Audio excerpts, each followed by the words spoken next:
couldn't wait. No.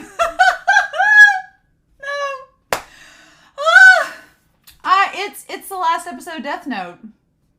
I can't believe we're here. Oh my God. I've still got lots of stuff to talk about Death Note, but you know what? I feel like I just couldn't wait after episode 36. I was like, no, I have to watch how it ends. I can't wait a week. So I'm sorry that you all have to, first and foremost. I did go back and watch the English dub.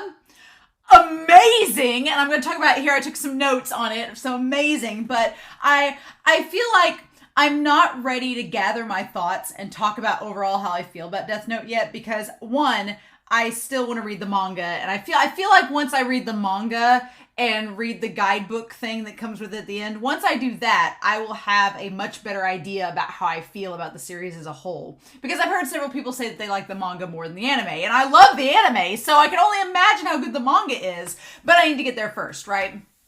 Need to get there first. So that is my goal. My goal is to read the manga over holiday break while we're watching the live action film and the musical, and then hopefully in January I'll be able to come back and talk about the Death Note manga. That's my goal. And then share my overall thoughts on the series. But I'm excited. I'm excited for reasons that I'll probably talk about in the discussion, to be done with the series and be able to go back and rewatch it and look up fan art and fan fiction and stuff like that. But on the other hand, I have no clue how we're ending this episode. I just left Whiteboard Kun out. I just left Whiteboard Kun out because I'm like, I know I'm going to use him. Might as well leave him out. Just leave him there. He's just background, right? He's like the opposite of a green screen. But I don't know how we're getting out of this. I said in the last episode, I think that either everybody's going to die. I think honestly everyone is going to die. The question is, who's going to kill who? That's the big question. And the biggest question on the board is Light gonna live and get to be God of his new world or not? Or is he gonna die and the world's just gonna run rampant? I don't know. I did have a few things noted. When I listened to the English dub, there were a couple things that stuck out that I was like, oh, we need to talk about that. So first of all, and these are things that I forgot to mention in the last episode because I was so excited, like, gonna watch this one, that I think I left out. And one is that I find it interesting in the last episode when it's first hinted at there's a third party there and Mikami is there writing their names down, Matsuda's the first one to pull the gun. Matsuda, that's been this representation of the masses throughout this entire series, he's the first one to pull the gun. I find that very interesting. I thought that was interesting indeed.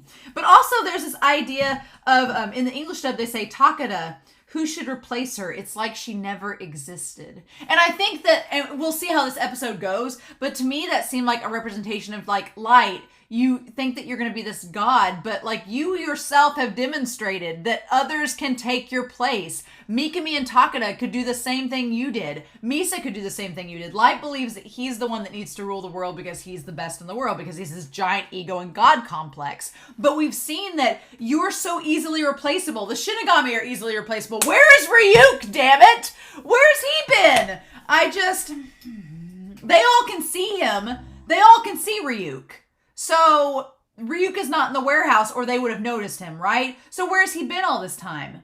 What's going on? What is happening? Where's Ryuk? What is happening? What is happening? Is he with Misa? I don't know. Did he not want to see this go down? I don't know either. But yeah, and so where is Ryuk at? This show makes you forget about him in the second half, and now I'm like, okay, where is he at though? Should he be doing something? I don't know. But Nier, in the English dub for episode 36 is amazing. Y'all need to go watch it. When you're done with watching this video, or if you want to pause this video, go watch the English dub and then come back. It is absolutely amazing. The voice acting's so good. Brad Swain, you have sold me on Light Yagami. I was like, nope, you and Miyata Mamoru are... It's very rare that you find the English dub actor for a colossal protagonist character like Light Yagami to be on equal footing with both Miyata Mamoru and Brad Swain. I could not... I'm going to go back and rewatch it in the dub again after this one, probably, because it was just so damn good. I just didn't want to be up late all night rewatching it over and over again, so here we are. But Nier imitates Elf's voice when he does the finger puppet in the English dub. He's like, let's do our... He imitates Elf's voice, and it's really cute.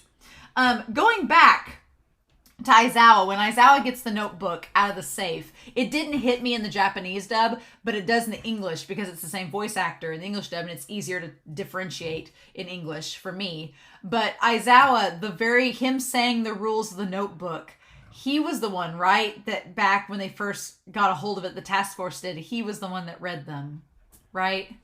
I love that connection. I think that's so good. It's very, very interesting, right? He read the rules back in the episode when the task force first got the notebook. I love it. The whimsical music when Light goes to meet Nier at the warehouse. The whimsical music. It just feels like Light's having the best day ever. He's like, I'm off to kill all these people I know and become God of the New World. It's great. Just absolutely astounding. And man, Light though, Brad Swain is Light. He is so pissed in the English dub when he's like, how dare he think he's worthy to wear a mask of L. Like the way he says it is so good. I was like, oh my God.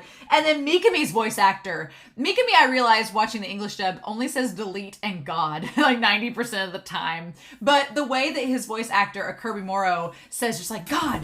Like it's so good. It's amazing. I love his voice actor. And then Nier in the dub says that they're going to take the notebook when Mikami comes to the door, which it's phrased a little bit differently in the original Japanese, but it made me remember, oh yeah, one of their goals is to reveal Light as Kira, and the other goal is to take the notebook. So yeah, Nier is saying like, yeah, this job is going to get both of our things accomplished. We're going to reveal that Light is Kira, and we're going to take the notebook. So that led me to believe that, okay, maybe there is something up Nier's sleeve that we just don't know yet, and I'm like on my hands and knees, like I'm just like bouncing up and down with energy, wanting to know what it is, right? Light, he says, he's like, I knew it. Instead of saying exactly as planned, like in the Japanese sub, he's like, I knew it, and he just says it so, oh, it's glorious. Brad Swain's voice acting, and you hear like the sound of a plane going overhead as he realizes it. He's like, you just fallen into my trap. It's, oh my God, Brad Swain. And he's like laughing as he's talking. Oh my God, it's so good. His voice gets higher pitched and starts to crack a little bit. And at the very end, he says, I, Kira, will have a flawless victory. It's like the Light Yagami as we know it is gone. In this last episode, in episode 36, Light Yagami is out. Kira has taken over, and his persona of Kira is like the one that is for first and foremost. Oh. And he makes note in the English of too. Light says, you were too noble, Nier. In the Japanese sub, it's beautiful. Your plan was too beautiful. But in this, he's like, you're too noble. And I thought about that when he said that. I was like, Nier's been a lot of things. Noble's not really been one of them. Like, he's cared for Mello, but Nier has not been afraid to play dirty. So I'm like, would we call him noble? And that makes me believe that something else is up his sleeve. But I don't know. I have no clue other than that. And that's why I had to watch this episode, because I was like, nope, I have my coffee. I'm like, no, sir, we need to find out what's happening, because I don't know what to do. I don't know what we're going to do, y'all. Mm-hmm. But I'm ready to go. And I hope you all are too. So, holy shit. We've made it here to episode 37. And I cannot believe it, but I'm ready, y'all, to see what's going to go down. I hope that you all are too. So, with that being said, we're going to start episode 37. All right, y'all. Let's do this. Oh, I can't believe it. We're going to rip off the Band-Aid and go. So we're going to start episode 37 of Death Note. And we're going to do that here in 3, 2, 1. This is it, y'all. Let's do this.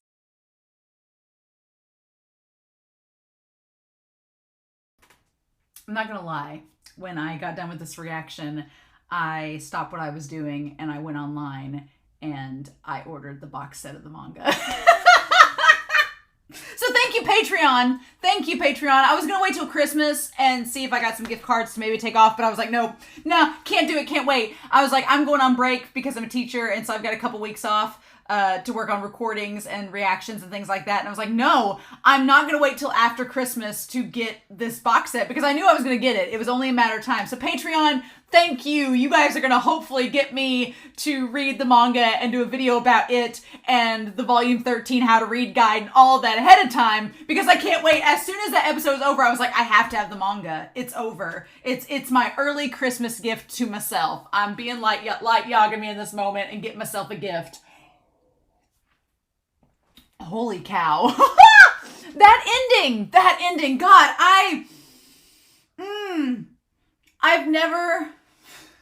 I've waited this whole series, ever since Elle's death especially, to see Light get his comeuppance. And he finally gets his comeuppance! And it's the most beautiful, satisfying feeling. But you know what?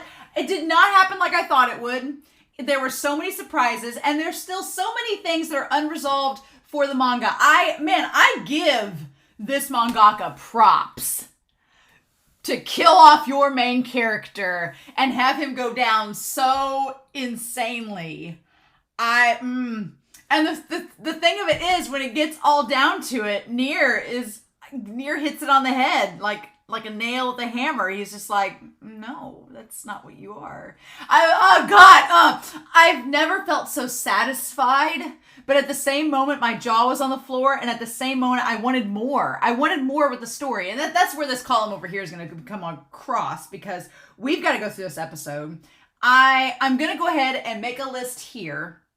Let me say first and foremost, please, no, and I'll put this in the description on Patreon as well as YouTube. I don't want any manga spoilers because I'm going to be reading the manga and talking to you all about it and reading the how-to guide and reacting to it, and I don't want to be spoiled, please. So, I'm going to talk about the manga in a video, and I'm gonna basically, my idea is I want to read volumes 1 through 12 while I'm on break. And then volume 13, which is the how to read guide, I'm going to react to that with you all, and we're going to talk about it and go through it and talk about Death Note with it, because that'll be fun. I'm going to save it for last. I'm not going to look at it, and then I'm going to record my reaction to it. So please do not tell me any manga spoilers. I'm going to do a video about it, and we can talk about it in that video. So all your comments about the manga, please save them for when we do the manga discussion, because that's going to happen now. I've already decided. I decided as soon as I finished the reaction, no. But what this column here is for is that as we go through this episode, anything that seems unresolved or that I feel is like, that probably happens in the manga, or that question is answered in the manga, I'm going to make a column here, and then I'm going to write this down when I'm done with it after this discussion's over, and I'm going to save my list for when we do the manga reaction and discussion, and then we can go over it and see if any of those were answered and talk about it there. Cha-cha. But man, bold move, Cotton, to kill off your main protagonist like that. And at the end of the day, Ryuk was like, I was just here to cure my boredom. It helped for a while, but I told you, Light, that the notebook only brings misfortune. You thought you were above it. We'll talk about that, the whole idea of being above it. Man, what a message. What a message. But and then at the very end, I'm sorry, at the very end, the last thing that L sees is Light Yagami, and the last thing that Light thinks he sees is L. There is no heterosexual explanation for it. There is not. They are the most bizarre ship, and I am here for it. Oh my god. I'm here for it. Here's my headcanon, though. I've talked to people in the Discord about it. My headcanon is Light is not heterosexual. Light's not in it for the ladies. No, although he does remember Misa and Takeda at the end. It's like, wow, you screwed those ladies over. It's a shame they can't help you now. Shame you didn't kill that one and drive the other one away to forget about you. What can we do? And then I do feel bad for Misa because it's implied that she kills herself. Damn it, Light. But it's Light in my headcanon is not heterosexual. He is Very much. We joked in the Discord that he's definitely gay, but is also homophobic at the same time, and he's in permanent denial. My headcanon is that Elle is ace. I believe that Elle is asexual, but it works as a couple because Light doesn't want to admit that he has feelings for Elle, and Elle really doesn't want to act on those feelings because he doesn't feel that way. So they just kind of have this great partnership and relationship where they love each other, but Elle's not going to make a move on Light because that's not his thing, and Light's in permanent denial, so he's not gonna make a move. So they're just like at each other's throats, but there's all this sexual tension. It's great. That's my headcanon. At least on Light's part, there's sexual tension. But oh my god, I feel this euphoric high coming off of this series because I was afraid. I was fully afraid. We'll talk about expectation versus reality. Here's what I thought was gonna go down. I thought that everyone was gonna die. Everyone was going to die. Everyone but Light, or everyone with Light was going to die. Versus only Light and me. It's so funny. Only the users of the Death Note die in the end of this. Only the users died. Light, Mikami, sadly Misa, because she kills herself, it's implied, Takeda, Rei, and Soichiro, even though he didn't technically use it all the way, we'll just mark through him. Yeah, the users, they all died. And the ones that Mello and them used, the users of the notebook all died, but not any of the ones there in the building. Which still doesn't take away from the fact that Ryuk said that every user of the Death Note experiences misfortune. And we talked about, as far as the series goes, that it's not only the users, but it's everyone around them suffering. And I still think that that's true. I still think that Light suffered because that Light's whole, there's suffering happening all around him. But in the end, it's funny. Ryuk told him the truth from the start. He's like, you're only going to suffer. And Light thought he was better than the others. He's like, oh, I'm going to prove you wrong, Ryuk. And the thing of it is, Ryuk's been around for hundreds of years, as far as we know. And he's like, sure, kid, prove me wrong like all the others before you. And it just ends the same way, right? That they all suffer misfortune in the end.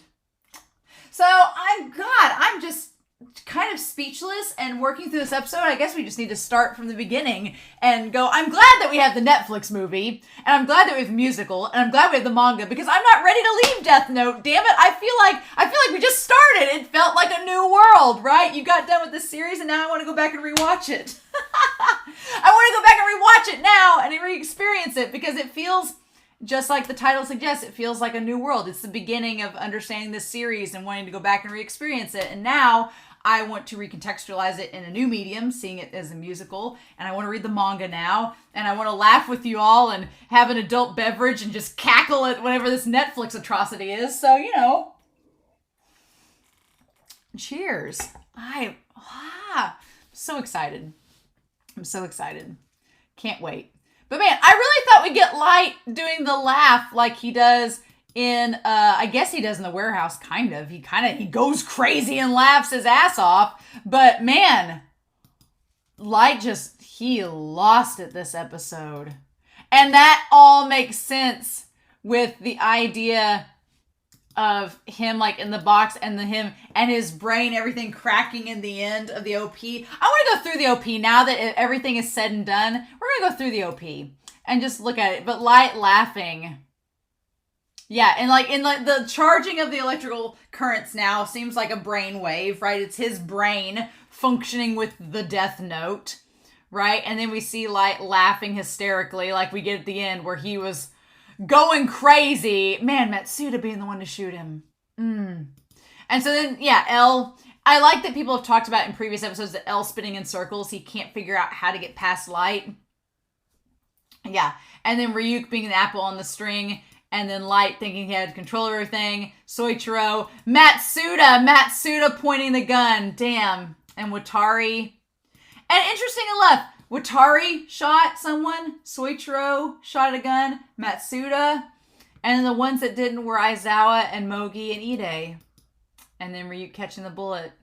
I'm really sad that it's implied that Mise committed suicide. I'm really sad about that because there was never any follow-up for her. She just, speaking of which, let's talk about that, I guess. There was never really follow-up. The expectations, I thought Misa was going to interfere, or I thought there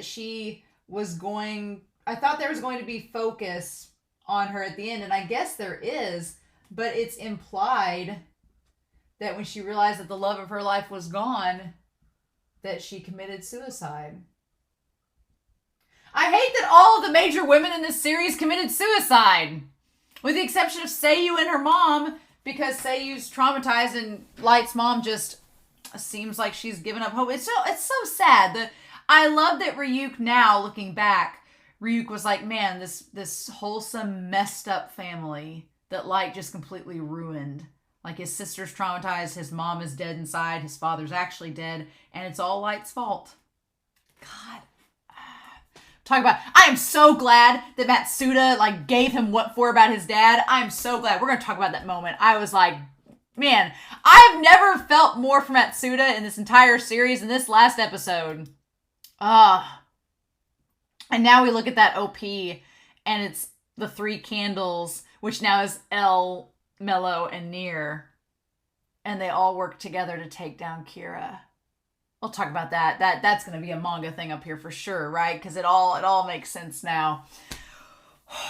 But yeah, that moment of Light in the white shirt and L looking up at him. Simpler times, right? Simpler times.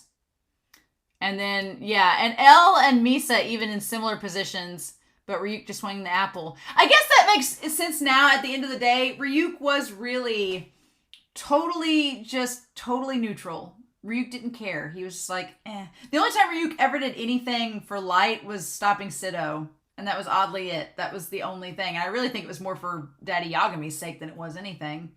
I don't really think Ryuk ever cared about Light, which is hilarious. But yeah, so Ryuk. I'm going to put this under unresolved for the manga. So we find out Ryuk's been there the whole time.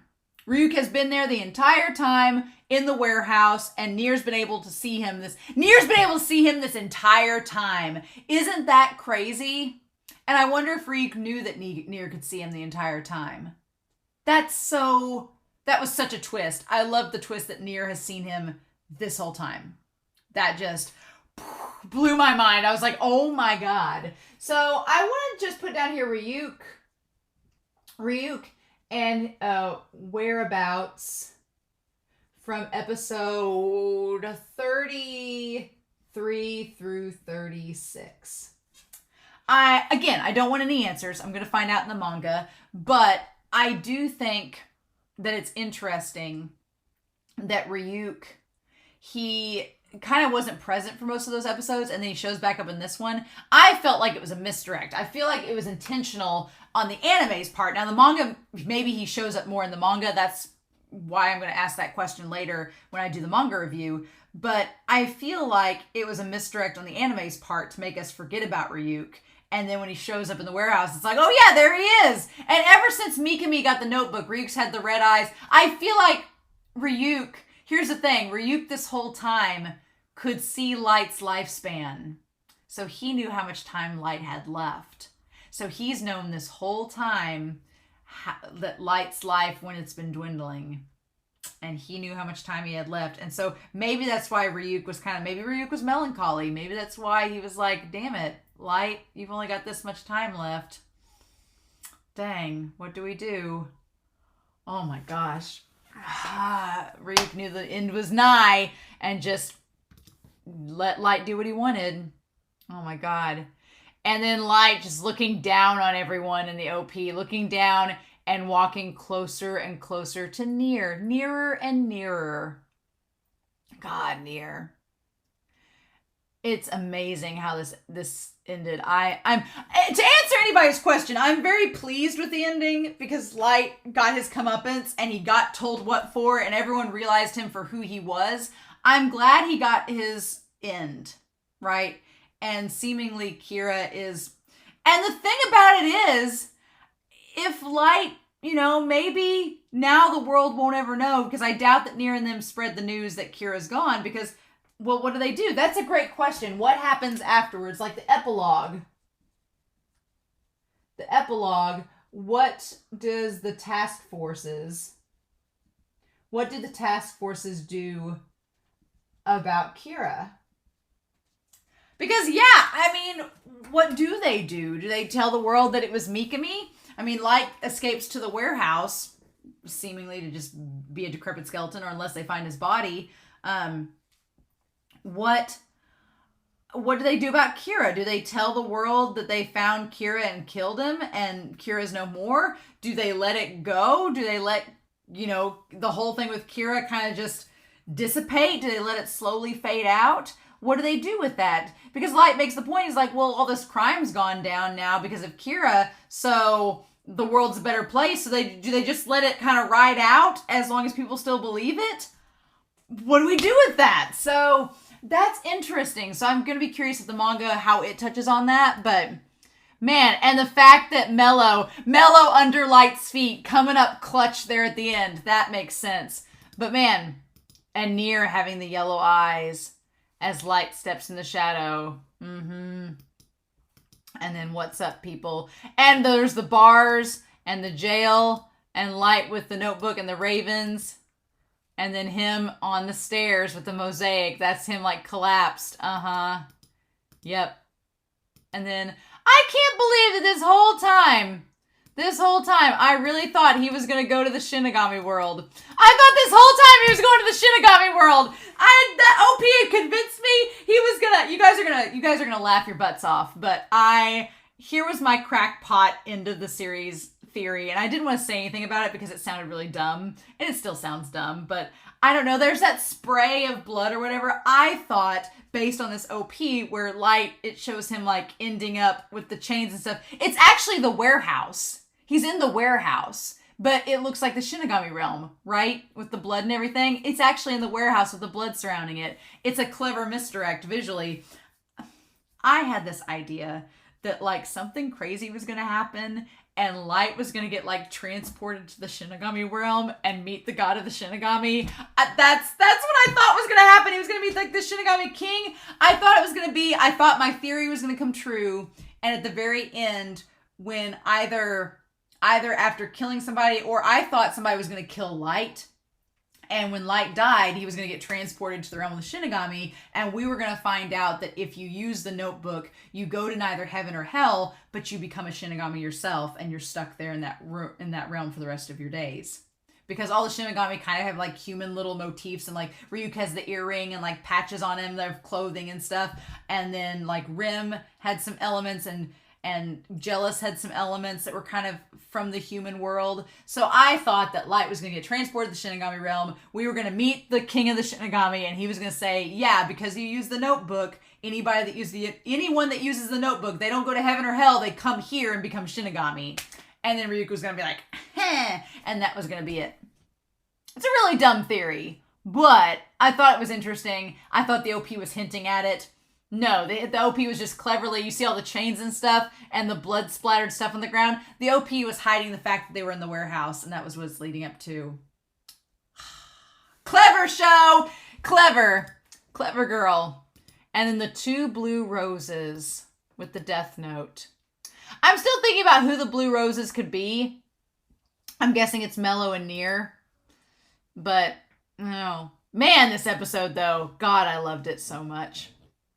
So yeah, and then Mikami comes in with the notebook and they're all ready. I was like, and Light is so sure that he's going to win.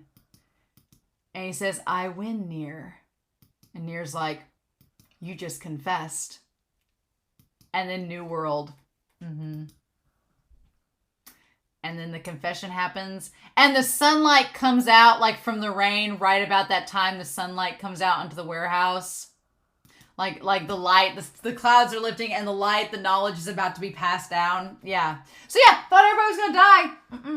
I actually kind of like it. I wonder if some people don't like it because they were expecting a Shakespearean tragedy. This was kind of a cool subversion of that though, because in a Shakespearean tragedy, everybody dies.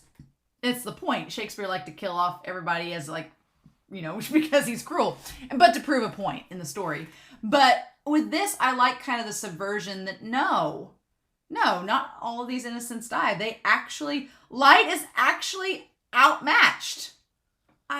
It's great because as an audience member, you kind of get strung along by Light, and he's so endearing and charismatic and charming and hilarious and how egotistical and what a God complex he is, that you start, and he's really smart, that you do follow along with him and you think, man, yeah, Light is kind of the smartest in the room. But around the time that episode 27 and 28 happened, we as the audience got a little foreshadowing into the idea that Light is not the smartest in the room.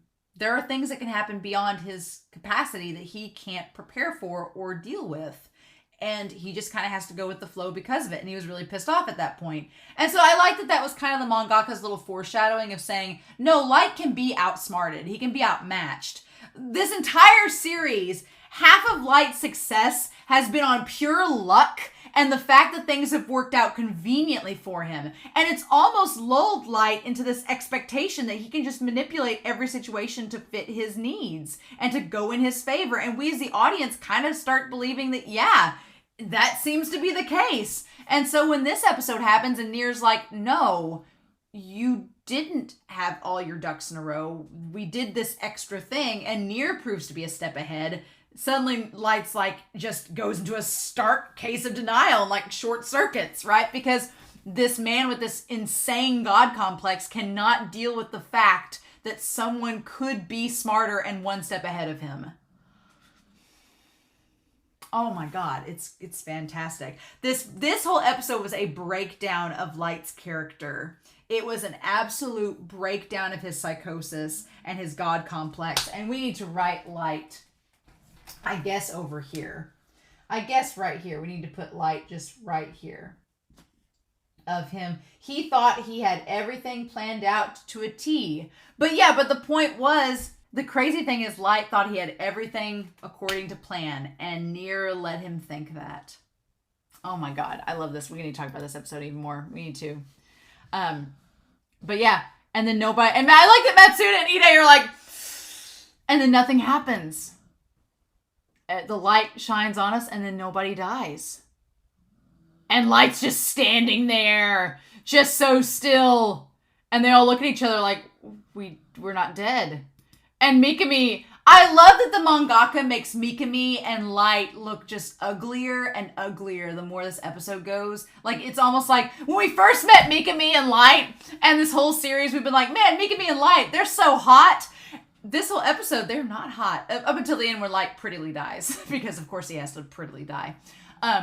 Mikami looks so ugly as he's drawn in this episode. And Light is not drawn in a favorable manner either. Because it's like the mangaka is showing you what they've become. And what they really are under the surface. And it's really great. Because, Mikami doesn't look good in this episode at all. And he's just sitting there like, and they're like, a minute's passed. And Mitsu's like, but we're not dead. And I love Light's face! Light's face is priceless. Just pure shock. And Mikami's is pure shock. They don't know what to do. And Nir's like, yes, I told you no one was going to die. Because here's the crazy thing. Nir gets nothing out of winning except the sheer fact that he's won. That's kind of the thing. Light strokes his ego. Has his God complex. Everything. Nir just wanted to win the game. That's all. And he wanted the notebook, and he wanted to prove that Light was Kira, and they did both. He got the notebook, and they proved that Light was Kira. Oh, that satisfaction, y'all. And then Mikami is like, why? And he's like, why won't they die? And Light's just like, we did everything we could. Like, Light's facial expressions in this are so meme-worthy. I can go look at things now, guys. I can go look at fan art. I can read fan fiction. I can do all the things. I feel so liberated with this episode because I'm free. Free of Death Note purgatory where I can go look up the things. It's great. It's wonderful. But yeah, I'm not going to look up, obviously. I'm going to be very careful. I'll probably wait till I've read the manga to be honest, before I go look up anything. Because again, manga spoilers. But I'll probably wait till I've read the manga. But after I've read the manga and we do that review, all bets are off, y'all. All bets are off. But he's just like, God, I did as you told me. And the way they animate him, he's just like so, just like a damn Muppet. But yeah, God, he's just saying, I did as you told me. And then Nier's like, okay, apprehend him. He just confessed. Get him. And yeah, and I love that Rester and Giovanni, they get him in the notebook. And he's like, give me the notebook. And he takes it.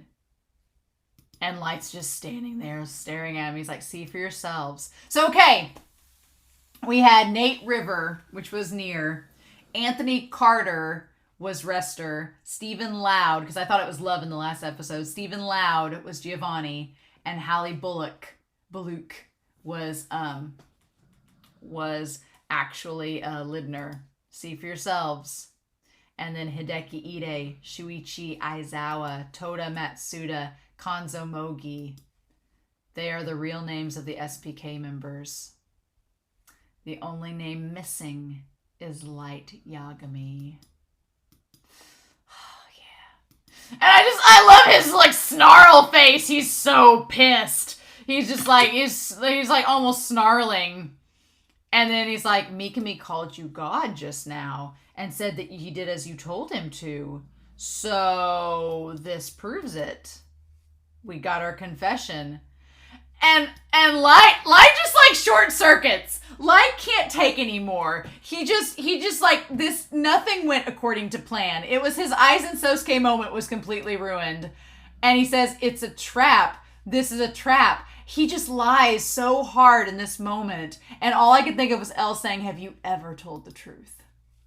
He says, Nier set the whole thing up to frame me.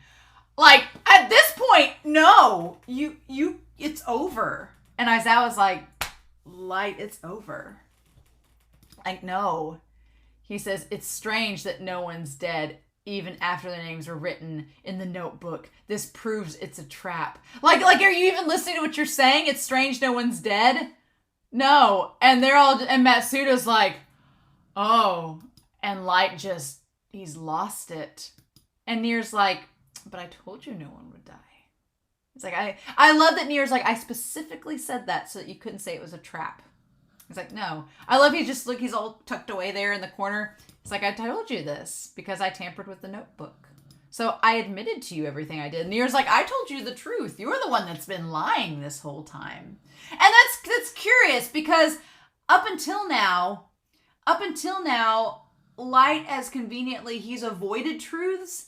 And he's avoided truths, and he's avoided lying by just not mentioning the truth. But he's never outright, I think, lied to Nier, whereas Nier, he lied about the photograph. Maybe that's the only time he's lied to Light. But ever since they entered the warehouse, Nier's like, no, I've told nothing but the truth. You're the one that's lying. Like, oh my God. And they all just stare, and Light is just like Mikami. He's like, no.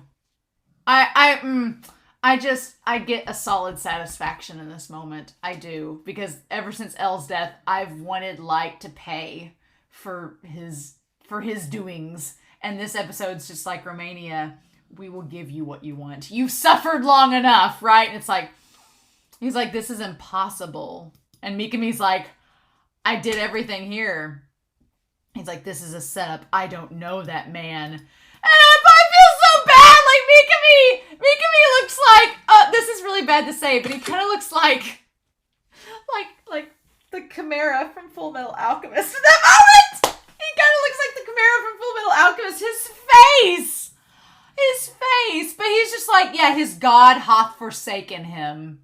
Light's like, I don't know who this man is. I've never seen him before. And Mikami completely abandoned. Light abandoned everyone up until the end. Even a man standing right in front of him.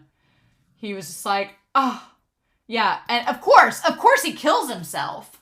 Of course he does, right? Of course Mikami kills himself because his God forsaken him. He completely disowned him, right? And Aizawa says, Light, it's too late. Nier wins. This one. He's like, nah. And just Light, like, looking at him like, why are you even touching me? And Aizawa says, a second ago you said I win. It's like, that's as good of a confession as any. And the thing about it is, Aizawa doesn't look mad. He just looks tired. Aizawa's like, yeah. He's like, this is how it's been, huh? 6 years, huh? Just the Aizawa's like passive aggressive, just like, it's over. Like that hurts more. Spiritual successor to Daddy Yagami indeed.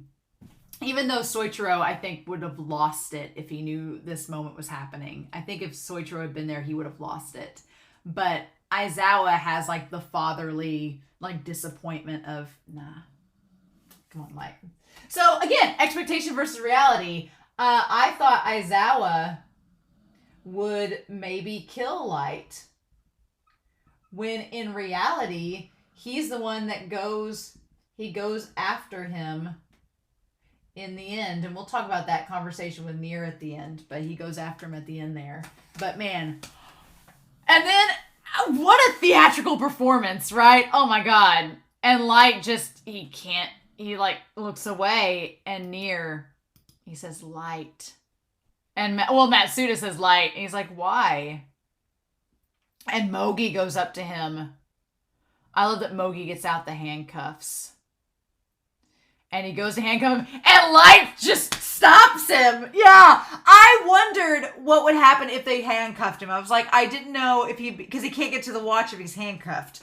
I was like, somebody stop that watch, but they have no clue what it is. And then Light, he just loses it. I love that he like tries to run away, and he can't get out. And he's pushed up against that garage door to the warehouse door. And, I mean, the crazy thing is that Light loses it here. Like, he had the buttons right there to press beside it. He could have pressed the buttons of the warehouse to open the door up.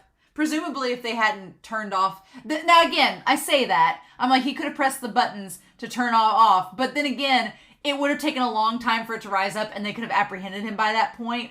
So that wouldn't have worked. And also, if Nier had knew that there was a chance that he might try to escape, he could have disconnected the power in the building, so he couldn't have used the door opener anyway. So that's true. He could have, if I were Nier, I would have disengaged that where you couldn't have used it, right? And then Light rather, backed up in a corner, and he says, Light Yagami, L, as he's pushed up against the wall. Kira says, you lose. It just hits like a ton of bricks that Light at the end of the day isn't going to be the winner. If you're a Light stan, this is not your episode. If you were an L stan, you're probably like cheering and like toasting your drinks, being like, that's right, you son of a bitch. This is what you get. And so he's like, you lose. He's like, you claimed your victory a moment ago. To tell the truth, you might actually have won, and I might have lost. Yeah. So that's the crazy thing is Nier is interesting in this moment. Nier doesn't claim victory like Light does. He tells him that he loses, but he doesn't say I, Nier, win. You know, he just says it could have gone either way. Honestly, it really could have. He says things turned out exactly as you had expected. And we tampered with the fake notebook. It's like, we did, but when I said that I had tampered with it, I was referring to the real notebook as well. That we tampered with both of them. He's like, we only switched a part of the fake notebook. But as for the real one, we replaced the whole thing. Oh, I love that he drops it down and it says it's a fake. He drops down the book from Mikami's hands that has the fake. He went out of his way. Nier and Light are both so damn theatrical. They went out of their way to make, like, he went out to make the little model, and he's like, when I catch Light, I'm going to pop it over and it's going to have fake on the back of it for dramatic effect. This is going to lead to a manga question, but I want to get to it first. He's like, this is the real notebook. Again, Light and Nier, the parallels and the contrast. So both have had notebooks on them, right? And Light, he gloated in his victory and was very emotive, and Near, in contrast, was very objective about the win versus the loss. Yeah, Near didn't gloat about it. He was just like, no, here's how we did it. We pulled the mask off Old Man Jenkins, in this case, Light Yagami, and we revealed how we did it. He's like, this is the real notebook. And it makes sense. Near, that's why he's been wearing them oversized sweaters this whole time, so he could hide a notebook within him unsuspectingly. He said, this is the real notebook. And Light's like, how? And he's like, impossible. He's like, why? And he's like, we used the same pen as Mikami and copied Mikami's handwriting to perfection. So back in those episodes, so far back, way back in the episode, there was a line that Near was telling Giovanni about. It was about his handwriting and that it never changes. So they could forge it, right? So that's what that line was about. He was saying, yeah, his handwriting never changes. It's always the same. He's so methodical. That all makes sense now, because that means they could forge it. If somebody that has a very consistent signature is real easy to forge. My signature changes all the time, so I intentionally, no. But if you've ever tried to forge someone's signature or handwriting, then you would know that it just stays the same. So you can teach yourself how to forge a signature. I had to do that on a paper once. I went on a trip and I needed my mom's signature, and that morning I forgot to get it, so I forged it. But to go on the trip, she didn't care. I told her later about it, and she was like, oh, well, I wouldn't have cared if you went anyway. It's fine. But I forgot to ask her permission, so I forged her signature on the school trip. This was in grade school, right? But I knew how she wrote her name, and she wrote her name and did her S's a certain way, and so on and so forth. And so, yeah, it would be easy for Giovanni to just be like, yeah, as long as I know how his handwriting is, I can just sit there and forge it. We've had all this time, right? He's had, weeks and weeks and weeks to do it. So, but yeah, he copied the handwriting to perfection and made the inside and outside look exactly the same. He made a fake notebook just like Light did. Giovanni was able to do it overnight. Okay, the overnight thing's funny though, because that suggests he did it in 24 hours, and Giovanni's like, I haven't slept in days. So I do hope that we get more with Giovanni and the forgery of the Death Note.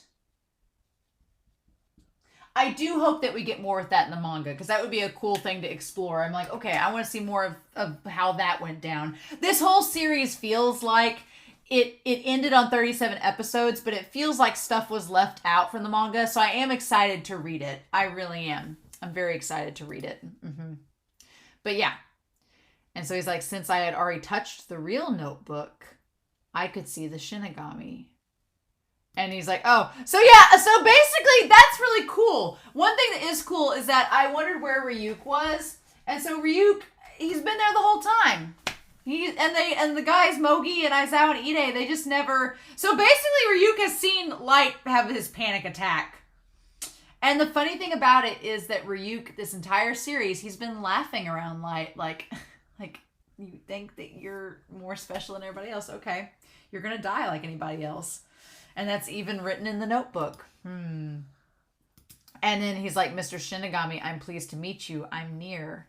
It's interesting. One thing that's kind of cool about Near's character is he never has a freak out like L does with the Shinigami. I like that it's interesting. Near and Ryuk, they practically hit it off. Near asks Ryuk a question, and he's like, yeah, here's your answer. He kind of just betrays Light too, really. Ryuk does. He's like, nope, here's your answer. You asked. Okay. With Rim loved Misa and would lie on her behalf, or would avoid, not necessarily lie, but would avoid telling answers because she didn't want Misa in danger. At this point, Ryuk knows that Light's screwed. And he's just like, well, there's no point in hiding it now. You can't get yourself out of this. So I love he says, I'm near. And Ryuk's like, oh, nice to meet you. I'm Ryuk. They just hit it off. Now I want Near and Ryuk adventures. Only it's not Near using the Death Note. It's just Ryuk hanging out with the SPK. And they just feed him apples. Why can't we have that? Yeah. And then he's like, okay. And Light's just like, you've betrayed me. He's talking to Ryuk. Light's disgusted face. I'm going to take so many screen caps. I'm going to have so much fun in the Discord with these. But, like, Light is just sneering, like, why is he talking to Ryuk? So, like, Light's brain is trying to catch up. He can see him, so he must be telling the truth. He's like, the edge of this page, the notebook, are clipped. He's like, would someone die if his name were written on this clipped portion? And Ryuk's like, yeah, they'll die. Like, a Light just up against the wall. It's an amazing visual. And he's like, I thought so. You probably found many ways to use this. Mm-hmm. I wonder how many times you've killed and deceived us with this. The crazy thing is, I love Nier's, the way that he's sitting. He has his head down, like looking at the ground, almost like he's really sad in that moment. Because, yeah, and the mask of L is sitting beside him. So he's like, you can tell that for a moment, it seems like maybe Nier is thinking, like, you deceived L so many times with this notebook right out from under him. And then it's funny because Light has the gall to say that Nier was nowhere near as good as L, when the fact of the matter is, it's, you know what? It's funny. It's kind of like Moriarty the Patriot. It's like Moriarty the Patriot, where it was Nier and Mello and L that took down Kira, right? That took them down together. And in Moriarty the Patriot, the entire motif of Moriarty are three brothers. And that's, you find that out in the first chapter, so it's not really spoiling anything. It's three brothers that they come together and they are Moriarty. That's their thing. Nier and Mello and L come together and are L. And it's like, I love it. I love it. I love that connection. And so, yeah. And then he like looks at it, he's like, Light Yagami, you are Kira. He doesn't even look up when he says it either. He's just still looking down. And Light's like, how do I get out of this? He's like, there's got to be some sort of trick behind this. He can't come to terms with the fact that he lost. Because, yeah, he's egotistical, a psychopath, and has a God complex. He cannot deal, he mentally cannot deal with the reality that someone beat him. He cannot do it. Yep, you can't do it. Could Mikami have double-crossed me? He's trying to think of, like, things that have gone wrong. He even then wonders if Mikami double-crossed him. And it's like, no, you were just beaten, Light. He's like, you're wrong. I love that Nier almost seems to be thinking what he's thinking. He's like, I know what you're thinking. He's like, you're wrong. I owe this to Mello. And he's like, I'm sure you understand what I mean by that. And Light's like, Mello? Light's like, no, I don't understand. Explain. He says, take a good look at this. And then he looks, and then at the top of the page, it says 127:05. Kiyomi Takeda, suicide, burns to death. But that was on, yeah, it says Takeda's name is in the notebook. 127. Yeah, 05 and then 127:017. Yeah. Oh. A plan to kill Takeda a minute after I did. January 26th at 2:33 p.m. Oh, wow. So, yeah. So, Mikami, that it all came back to bite him in the ass. Yeah. So, Light, again, the expectation versus reality. Light's expectation was that Mikami's great. He can think for himself. Look at him. I don't have to order him around. He'll do things without me having to give him orders. Isn't that great?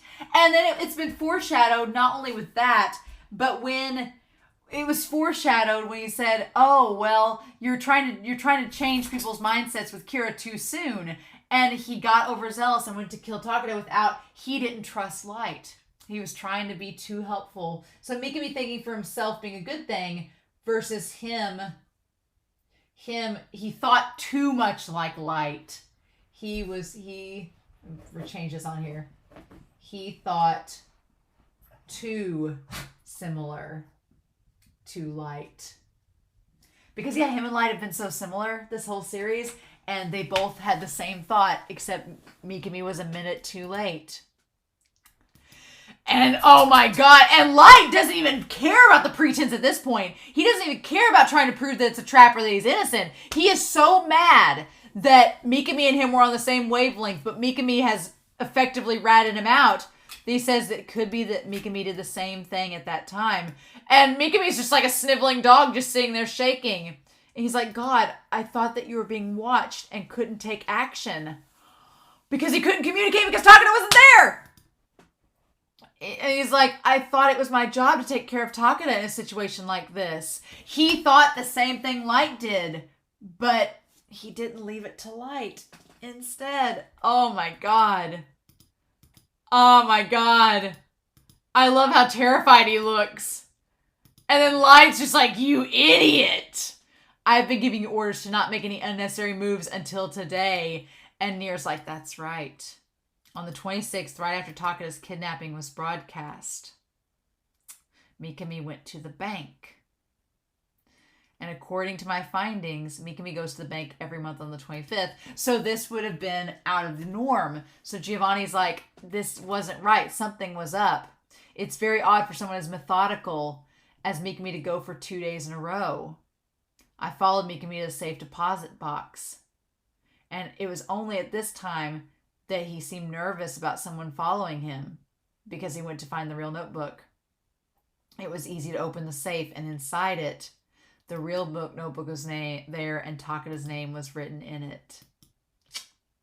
So yeah, so Giovanni like realized the deposit box and went there afterwards and was like, yeah, it was easy to crack open and get inside and take the real notebook and replace the pages. Damn. So Mikami screwed up everything. Mikami, it was because of Mello and Mikami. The two M's, dial M for murder. The two M's, they messed it all up. Yeah. He's like, Light Yagami, you didn't notice that Mikami took the liberty and made a move. Man, because you had just killed her with a clipping from the notebook. Light, God, it's great. Light thought he had this crack squad team assembled. I thought he did. And then they're his undoing. Should have stuck with Misa. She's pure resourceful. Here's the thing too. Man, God, this is so satisfying because here's the thing. Misa would not have done that. If Light told her to stay put, she would have stayed put. And she would have had faith in him and would have listened to him and waited on him to go. But Mikami did not have that same... He had blind faith. Mikami had blind faith, whereas Misa, she was following her heart and was driven by love. So she knew to trust Light. But Light kicked her to the curb like the jerk that he is. And then he got Mikami, and Mikami just didn't think that Light... He tried to act for him. It's such a great comparison. I'm like, if you had just stuck with Misa... Oh, man, I love it. He's like, because you had that clipping. This is when I noticed the possibility of a fake notebook. Yeah. I love that Nier drew it all together, thanks to Mello. And then we cut, who was the one who created this situation? We cut to Lindner. I want to know if there was anything in the manga. That's one thing I'm going to be looking for between Lindner and Mello. Was there something between them? Did she want something to be between them? I'm kind of shipping Lindner and Mello now. Oh, Bullock and Keel. I'm like all for it. Hallie and Mihail. I'm kind of shipping them. She said Mello may have known about it. And then we see her. She's like, by having his name written in the notebook. She's like, yes. And then we cut to Mello, and that's when he was listening to her. Then I guess I'm going to have to do it. Okay. So we cut back to her saying, she said, Mello may have known about it because he created that situation.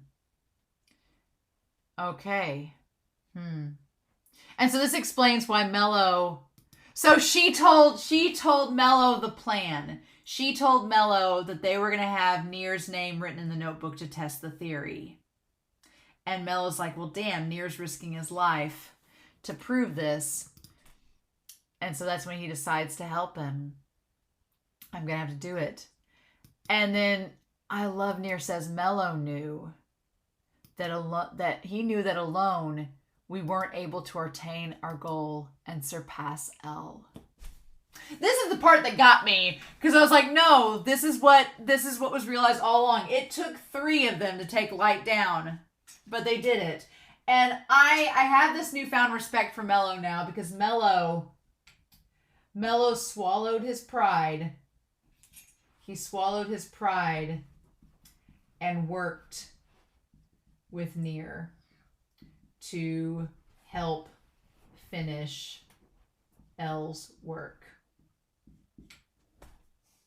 And that's kind of the thing too. Light, this whole series has all been about controlling others and making others do exactly as he wants. Whereas in this, at the end of the day, it's Nir and Mello working together and realizing that they both have to do certain things together in order to enact L's will. And it's like, it's a great contrast, right? And I love that the camera starts shaking.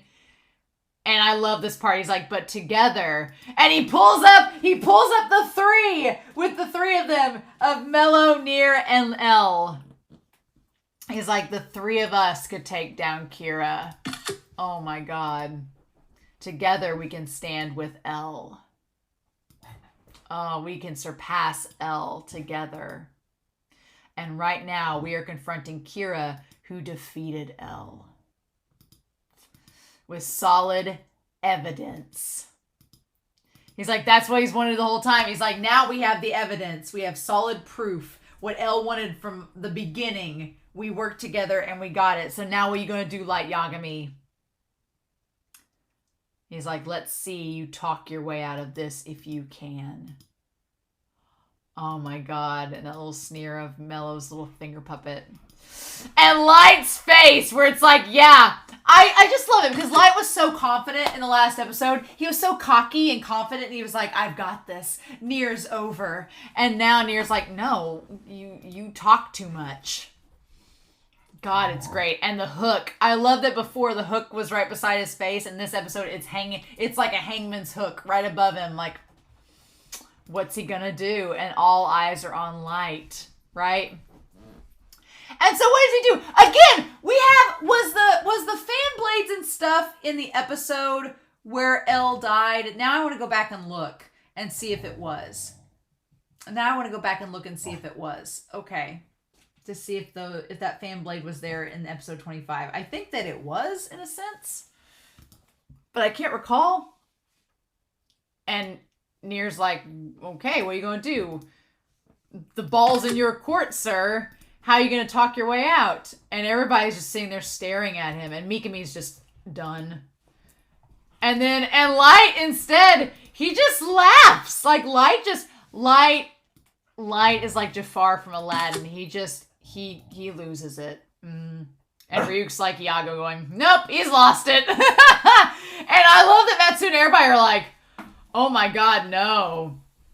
And in the shadows, I love this one-man show that he puts on in his final. If Light was going to go down, it would have to be in the most theatrical theater kid way possible, because that's how much of a drama king he's been this entire series. So I love this. It feels like a one-man show, like a one act that he puts on in front of this audience to like state his case, right? He's like his own defense attorney. And at this point, he's like, yes, I'm Kira. God, it's amazing. Like the pose that he has and everything. The pose he has is brilliant. It's just, God, Light. Like, that pose and everything, there is no heterosexual explanation for that pose. But then as he says, I'm Kira, this god of death, we get the 2 rules that all humans will, without exception, eventually die. Which is kind of the moral of this story and the end of it, right? Is that Light's whole thing was that he wanted to be a god and rule as long as possible. But it got to the point where Light was so sure that no matter what happened, he was going to succeed. And there's this idea of mortality. And not only that, but they reveal in this point here, they say quite frankly in the Death Note, that after they die, they will go to the place they go is, it's like an M and a U, mu, nothingness. And so there's nothing. Which is like the big existential crisis, right? So, and that's kind of the whole thing about, that adds like a whole layer about the whole heaven and hell debate. So it doesn't matter. But basically what it's saying is like, you can use the Death Note. Yeah, you're not going to heaven nor hell because neither exist. You're just going to cease to exist. You're nothingness. It's like, now, what is in this state of nothingness? Nobody knows. That's what they're suggesting. They're like, no one knows where this Mu place is and what is. That's what I hope that we also get more on, is like the Shinigami world. The Shinigami world and the whole, the mu, the mu nothingness. Because yeah, I honestly thought by the end of this series, that we would have a resolution with the Shinigami world, with the Shinigami King, with Ryuk. Does he go back? Like, I thought we'd get some resolution with that because they put the Shinigami King out there, but we really don't do anything with him. I guess that's kind of the mangaka being like, that's not this story. The story's about Light Yagami. I ain't got time for the Shinigami King. So I'm going to be curious to see if the manga does more with that. That's going to be interesting. I'm excited to see what that's going to be about, if we even do get it. I'm not going to be sad if we don't. Honestly, I thought it would be cool to see the Shinigami King and to see more with the Shinigami realm, but Ryuk says it's a boring place, so we'll have to take his word for it and just realize there wasn't going to be much except for some maybe cool designs to look forward to, but maybe the manga will have more. We'll see. But yeah, he just sits there laughing, saying, I'm Kira. That's right, I'm Kira. I can't wait to see Brad Swain go crazy with this. I can't wait. And Nier's just like, okay. He's like, so what are you going to do? Are you going to kill me here? And they're all just like, you're crazy. Yeah. He's like, listen, I'm Kira. Like, Light is having his big moment, right? He's so absorbed in his own ego. He's like, I'm God of the new world. And so he gives this dramatic speech, right? And talking about how Kira is law and justice and maintaining order. He's like, I'm now justice in all of this. He's like, the human race and the world's only hope. Are you going to kill me? Yeah, so Light makes this case. He's like, he says, I am the salvation of this world. He's basically, if we're going to go back to this point, he started out the series being like, only I can help, like, give justice and be a judge and jury and executioner. He's like, I'm the only one capable of doing that. We've had that since episode 1 that has been established, that Light thinks he's the only one that can do this. And we as the audience know, no, you're not the only one that can make a difference. But Light believes that with the Death Note, he's the only one. He's like, is that really the right thing to do? Like, he questions, like, is killing me going to be the good thing to do since, you know, I've done all these things as Kira? But it's funny, he says, I'm the only one that can change the world. But this entire series, we've had multiple Death Notes in the world showing us that no, other people can influence it as well. The Death Note is what gives you that ability, but it's just a weapon. Nier's counterpoint is just, I felt my zen, like, in this episode. I was like, dear God, yes. He's like, since Kira appeared 6 years ago, wars have stopped and global crime rates have decreased 70%. He's like, but the world is still rotten. That's the thing. It's like, yeah, war has stopped for now. Crime rates have decreased for now. But the world isn't, it's still rotten. Like, you can't, what are you doing then? It's not this sunshine, peace, and rainbows like you said 6 years ago. He's like, it's still rotten. There are too many rotten people. And we go back to episode 1 where he sees all those people there. He says, someone's got to do it. It's like, but you've been doing this for 6 years and it's still bad. So you're not going to be satisfied till you kill everyone. He was going to kill everyone in this episode. And even that wouldn't have satisfied him in the end, right? Because he's so power hungry. He's like, someone's got to do it. And he goes back to saying, from the moment I got hold of the notebook, I knew that I had to do it. And it's like everyone who's held that notebook has had the same conviction, right? No, I was the only one who could do it. And he gives a speech. He's like, I know that killing people is a crime, but this is the only way to fix the world. This is a duty given to me. Like, but it wasn't. He just took it on himself. And he gives this impact. I'm the only one who can do this. Could anyone else have done it? Could they have done this much? I don't know about that. Honestly, could they have done that much? And I love that the spotlight's on him. Oh God, everything about this speech. Everything about this speech is amazing. Could they have continued on? It's the rantings of a madman. And he's like, that's right. I'm the only one who can create the new world. And it's just this big, bombastic, impassioned, egotistical speech that like tries to justify his God complex to the extreme, saying that this was all, who else could have done it? And my favorite is that there's this shock, and then Near's not even fazed. Near's like, no, you're just a murderer. And Light looks over, he says, and this notebook is the worst murder weapon in history. That's it. The expectations versus reality. Everything about this episode and this series, Light has framed himself as being this savior that only he can save the world. It's all up to him. He's the only one that can enact justice. And he's put himself on this pedestal as this god.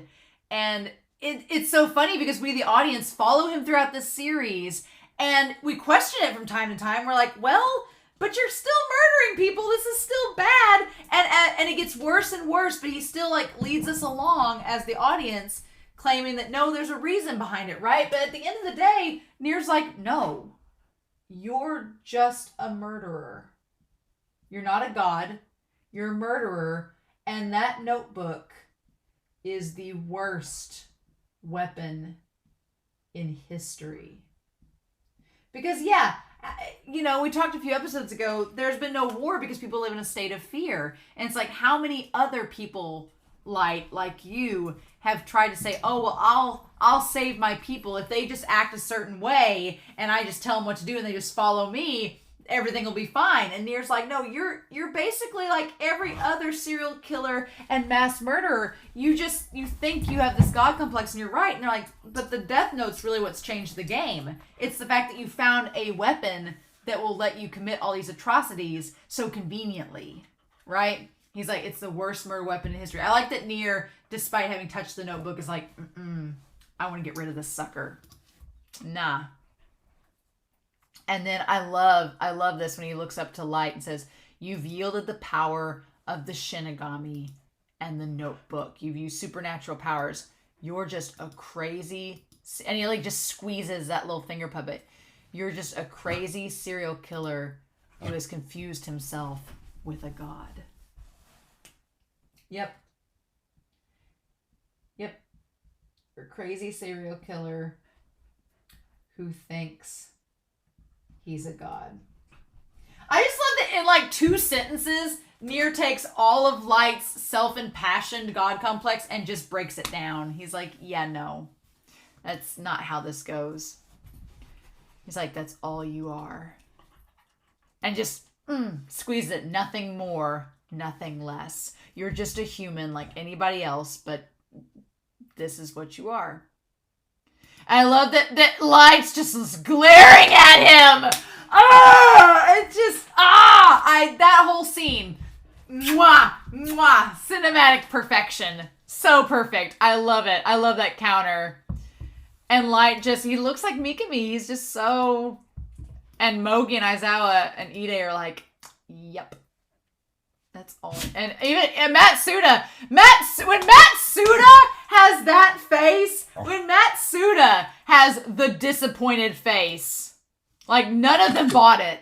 They were like, Nier's like, we've met serial killers and dealt with them. You're no different. You just happen to have a really good weapon and a really good charismatic personality to try to convince others to follow your cause. Oh my God. And Light is just, he looks up at the ceiling, and then as the light shines down on him, he's like, they're all fools who don't understand. I'm like, no, Light, what the fudge? God, I love that it gets, like, it shines down on him, and he's like, they just don't get it. They don't understand how great I am. They don't see my brilliance. It's like, oh my God. I love that we followed Light this entire series, and we have had to see things from his perspective. And so, from his perspective, he's a god. And it's down to that potato chip scene. I take a chip and I eat it, right? Like, what I do is more amazing than anyone else.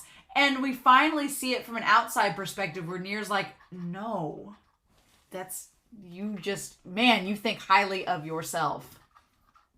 They're fools who don't understand.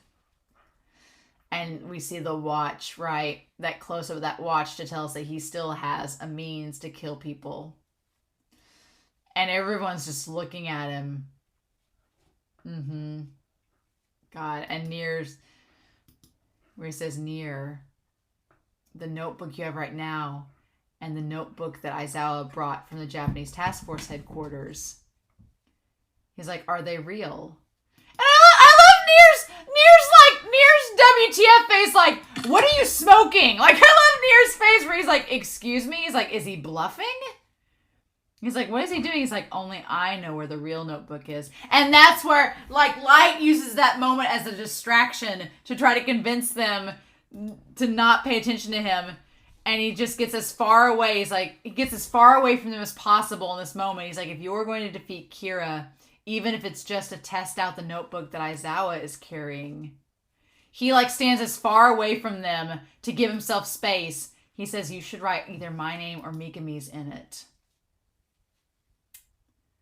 And Nier's like, I'm not doing that.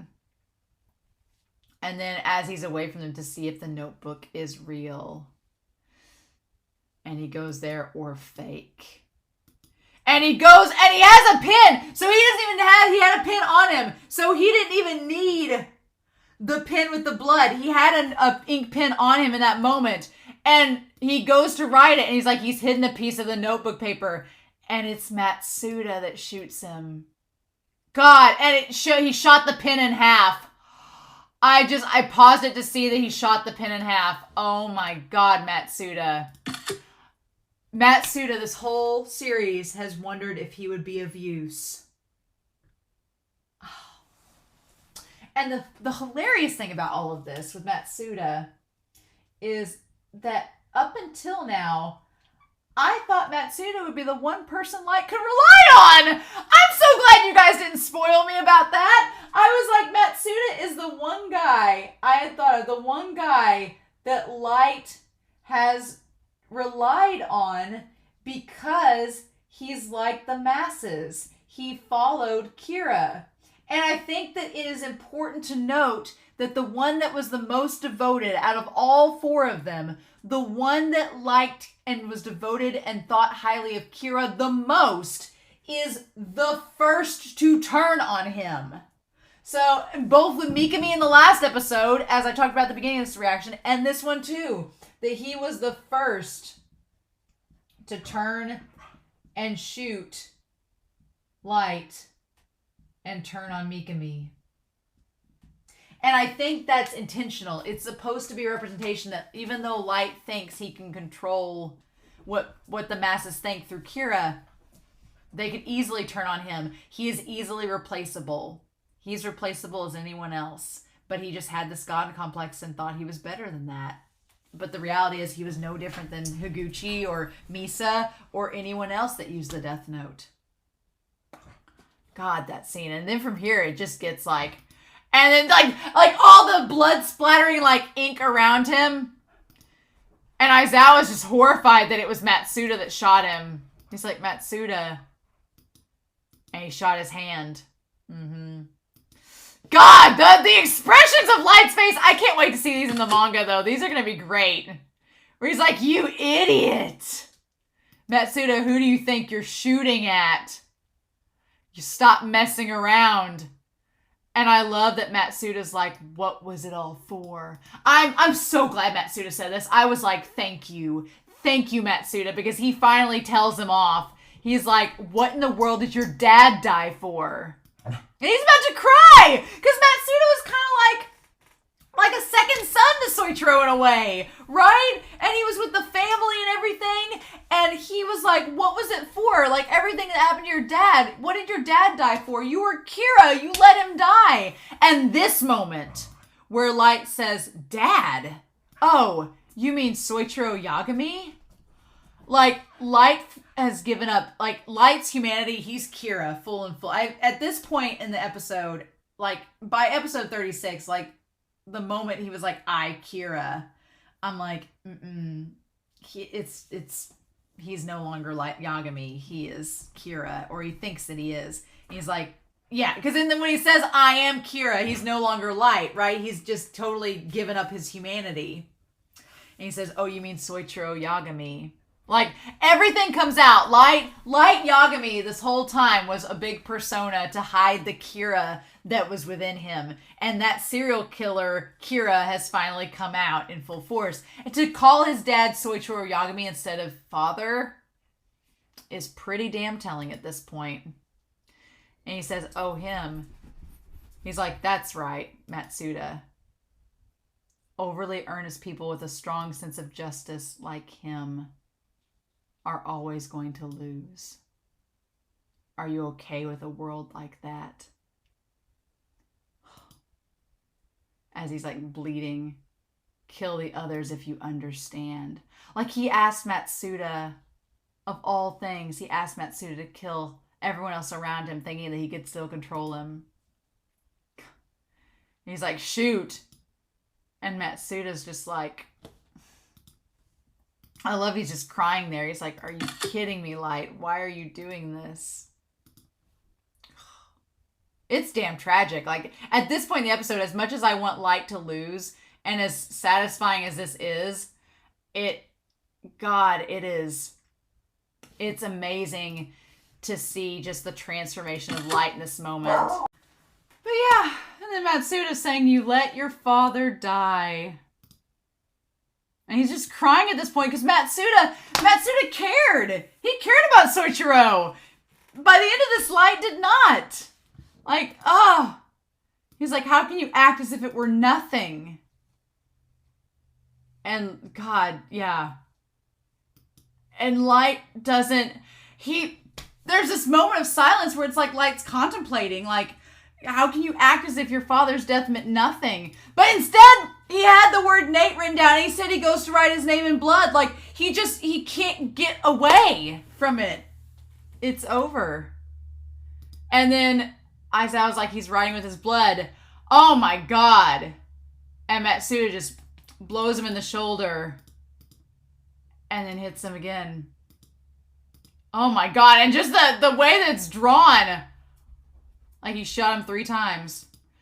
And Matsuda's like, I'm going to kill you. We have to kill him. Oh my God. And they stop him. I can't believe it was Matsuda! If you told me that Matsuda was going to be the one to nearly kill Light Yagami at the start of this series, if you told me that the one that was going to shoot Light and nearly kill him was Matsuda, I would have lost all my money. I wouldn't have. He was the one person I was pegging to be standing by his side at the end. And no. He's the one that gets pissed. And shot there at the ground. Oh my God. Poor Matsuda. Just completely crying and a mess. God. To think that's where we would be. Like the three guys, Mogi and Aizawa and Ide, holding Matsuda back from killing Light. Yeah, I could have bet all the money and I would have been wrong. And Mikami, he sees like that Light's gonna die, that this is the end of Kira. And he just completely loses it. And then Light's like, damn it, what the hell? Like, I love the idea and the imagery of the light shining on Light, and he's just crawling in blood, like scrambling to try to get to his feet. It's like, what is this? Like, and the puddle. And Mikami's like, and he's like, Mikami, what are you doing? Right. Kill them. I'm like, he's delusional at this point because Mikami doesn't have a death note. Oh. And Mikami can't do what he asks him. And his eyes just going every which way. And Matsuda's just on the ground crying. Damn. And they're like, Nier, it's finally over, isn't it? He says, yes. It is. And he's like, and then Light says, what happened to Misa? What about Takeda? I'm like, you killed Takeda and you let Misa go and you cast her away. And I love that. I'm like, I love that at that moment he says somebody. I'm like, Light, you did this to yourself. You threw, it's so, again, it's so satisfying that moment where he asked where Misa and Takeda was. I'm like, you killed Takeda with your own hands. And you cast Misa away like she was nothing. I'm like, and you reveled in it. Nah. I love it. I'm like, no. I don't feel sympathy. It's like, what in the world should I do?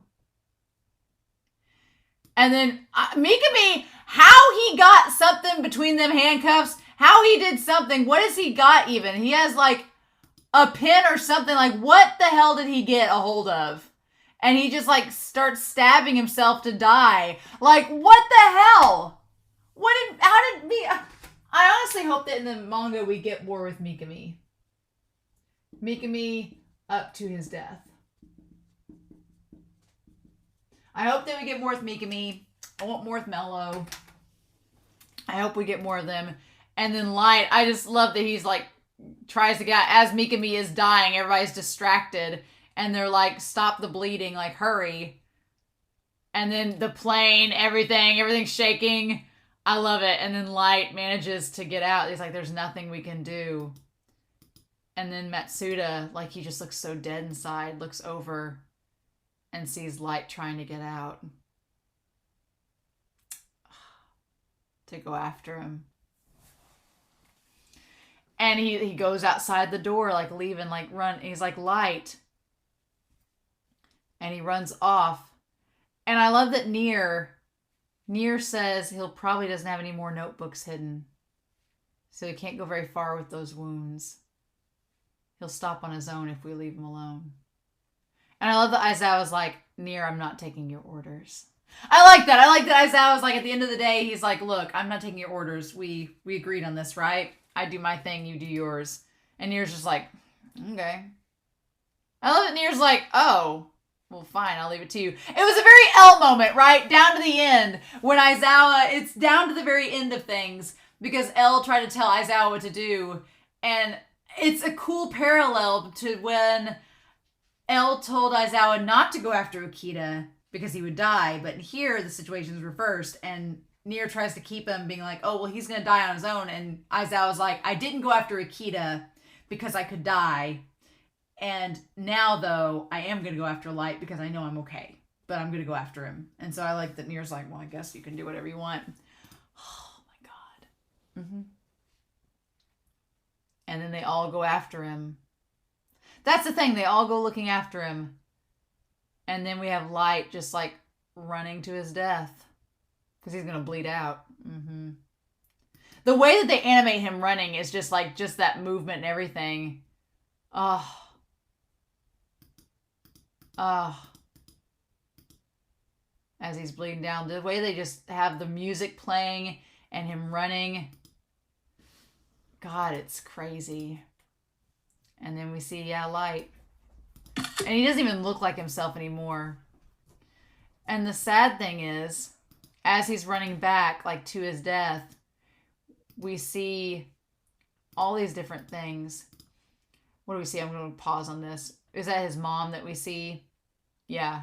Or was it him? It was him at the stoplight. I thought it was his mom at first. Like, it was her, because he kind of looks like his mom. I thought it was mom. It was a flashback of him at the stoplight with the dead eyes, right? Kind of like he has now. And I love that, like, his tie's disheveled and everything. And we see him going across the train tracks. We see him like going across with the notebook and just reading everything. And we see and it's almost like he passes himself, right? It's crazy. It's almost like he passes himself. He sees himself in the moment, like his life's flashing before his eyes. Oh. And then we see Ryuk looking at him on top of the tower. The ultimate neutral party, where he's like, you lose, Light. I told you when we first met that I'd be the one writing your name in my notebook when you die. And then they're all looking for him in the different warehouses. That's the rule between the Shinigami who brings the notebook into the human realm and the first human who picks up the notebook. So it had to be the first, so it was Light. That's the rule. The Shinigami has to be the one to kill him. If they put you in prison, who knows when you'll die. So he's basically saying, he's like, I'm not going to let you go to prison because, God, you'll be there forever and then I'll be really bored. Because, yeah, at this point, if they put Light in prison, he ain't ever getting out, right? He's like, that would be too much of a pain to wait around for. And they kept looking for him. It's all over for you. And then we see the light shining through onto him. You should die right here. I love that it's on the stairs, right? It's like on the stairs. It's like a limbo, right? You're not at the top of the stairs. You're not at the bottom anymore. You're stuck halfway, right? And then he takes his really sweet pin that I want that has all the skulls on it. It's a sweet-ass pin. Takes the pin. God, Ryuk. I love this. And we were able to ease each other's boredom for a long time. That's the thing, right? That's the thing, that beneath all of that posturing and all of that speech and everything about it, beneath the surface of all of that, like, I'm doing this to save humanity, blah, blah, blah, the reality was that Light and Ryuk were just two really bored, really insanely smart, well, at least in Light's case, insanely smart individuals who just used the Death Note to pass some time. And all this destruction and chaos and madness happened because of it. Ugh. I do love Ryuk sitting up on top of the tower, right, with the Death Note. It's really cool. And he says, it was a lot of fun! It was a lot of fun, all this chaos we caused! It was a lot of fun. And then Light, yeah. And then he realizes that he's going to die on top of the stairs. As he's like collapsed there on the stairs bleeding out. He would have probably died though. Regardless. But Ryuk just spread it up. And then that's the end. The sad thing is that we have Misa. We have the towers, right? The watchtower is very similar to Light and L. The representation of both of them. And we have Misa back in the maid costume, which she was in the maid costume when Light told her to go kill the people to lure L, right? And it's so sad that the saddest part about this episode isn't, for me, the saddest part really isn't Light dying, because he had that coming. He had it coming. The sad part is that Misa kills herself because she can't live without Light. And he kind of left her. And then she puts on the maid costume like she's a slave to him, right? Like she's a slave to him to the end, and dedicating her heart to him, and without him there, she just can't go on. And it's funny, we have the stairs again where Light's on them. Where Light's on them and he sees Elle in the end, right?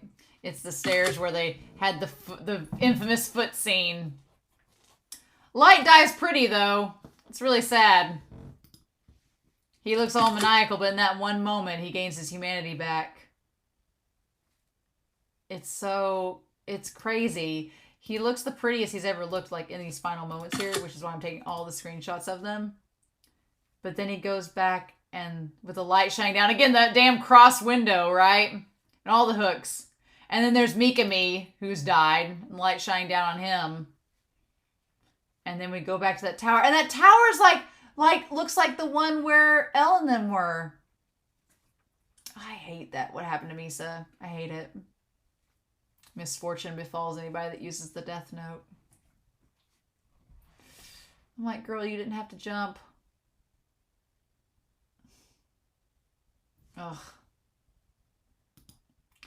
And then we go back, and of course, this series, it had to do it, right? It just had to do it. It had to show us Elle standing before him. Like, how dare you? How dare you, with the beam across his eyes so he can't see it for sure. Mm-hmm. And Light seeing Elle. And then as his eyes close, it's like mirroring the same thing that happened to Elle.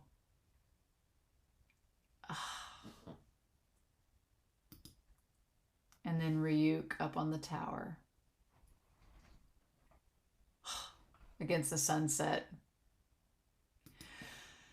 And that's the episode. Oh my gosh. Ugh.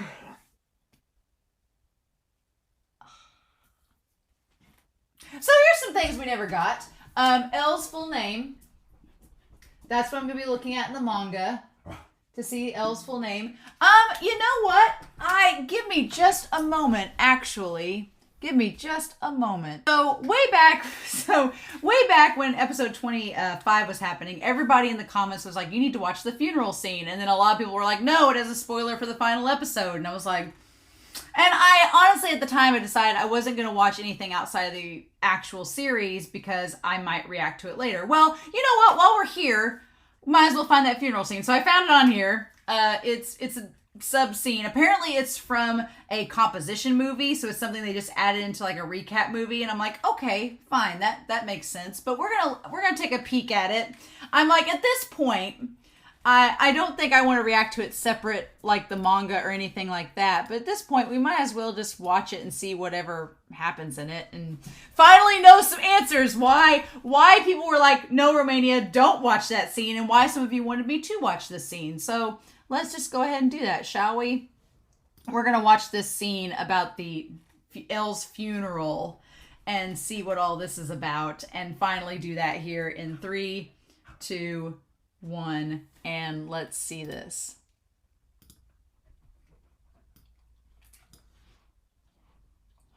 Lots of symbolism, let me tell you.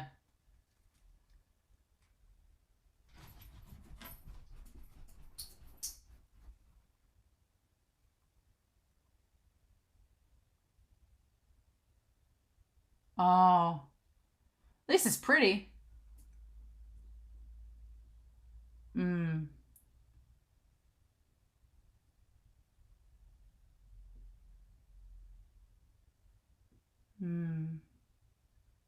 So controlling the police. Okay, we'll go back and talk about this.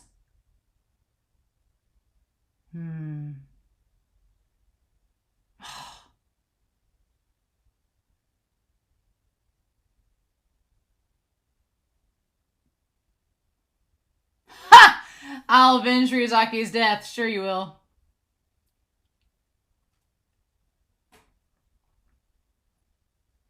Wow, and they did solve the case, so you did get to do it at the end.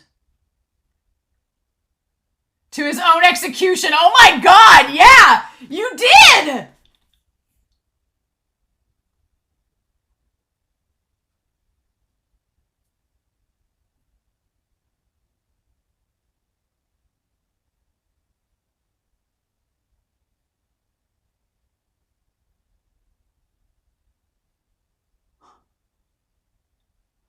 Leave him alone with his boyfriend. He's grieving.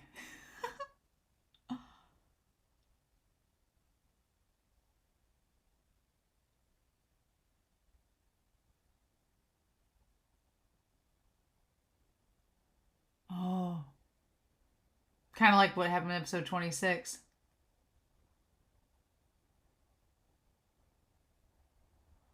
Oh, you're joking.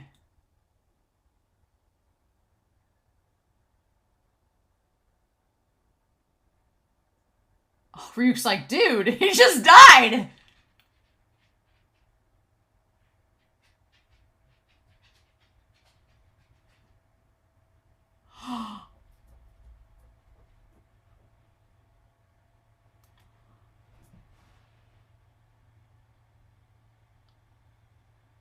Oh my god.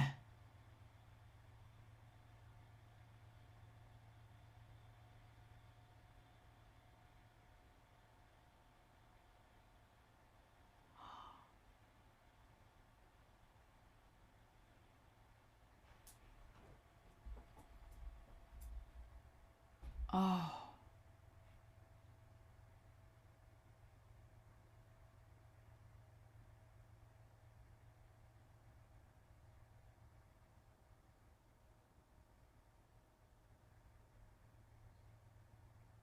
Oh, it's just a subversion of that. Interesting.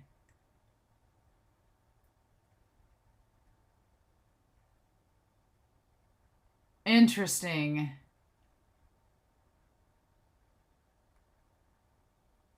Oh!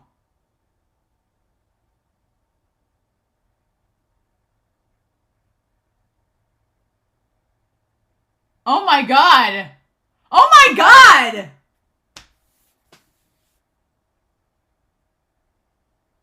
Oh, okay.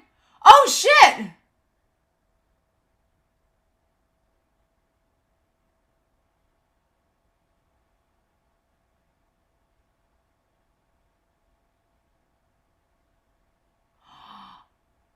Oh, and it's Ryuk at the end!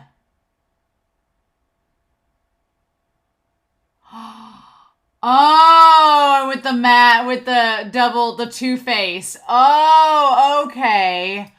Oh, well, yeah, I'm glad I didn't watch that. I'm glad I didn't watch that for, 3 reasons.